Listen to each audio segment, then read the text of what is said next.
மத்தபடி எல்லா மொழிக்கும் ஆதரவு தானும் அப்படின்னு சந்தேகம் வர்ற மாதிரியான ஒரு வினோதமான நிகழ்வு திண்டுக்கல்ல அரங்கேறி இருக்கு. வாங்க என்னன்னு பாப்போம். தென் தமிழகத்தின் பிரதான பேருந்து நிலையமாக செயல்பட்டு வரும் திண்டுக்கல் காமராஜர் பேருந்து நிலையத்துல இருந்து கோவை, திருப்பூர், தேனி, கன்னியாகுமரி உள்ளிட்ட அனைத்து மாவட்டங்களுக்கும் இரவு பகலா அரசு பேருந்துகள் இயக்கப்பட்டு வருது. இந்த அரசு பேருந்துகள்ல எல்லாம் திருக்குறளை எழுதி வச்சு அதன் பெருமைகளை பரப்பிட்டு வருது அரசு. இந்த நிலையில திண்டுக்கல் மாவட்டம் மதுரை கோட்டத்துக்கு உட்பட்ட TN 57N 2410 என்ற அரசு பேருந்து பொள்ளாச்சிக்கு புறப்பட தயாரா நின்னுட்டு இருந்தது.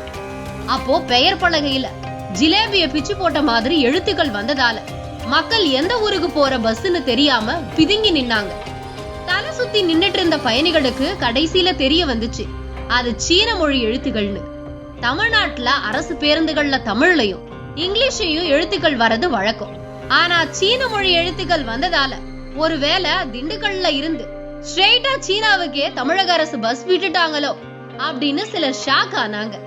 இப்படி அரசு பேருந்துல சீன மொழி எழுத்துக்கள் வந்தது சர்ச்சை ஏற்படுத்தி இருக்கிறதோட மட்டுமல்லாம பொதுமக்களிடையே இது அதிர்ச்சியையும் ஆச்சரியத்தையும் ஏற்படுத்தி இருக்கு.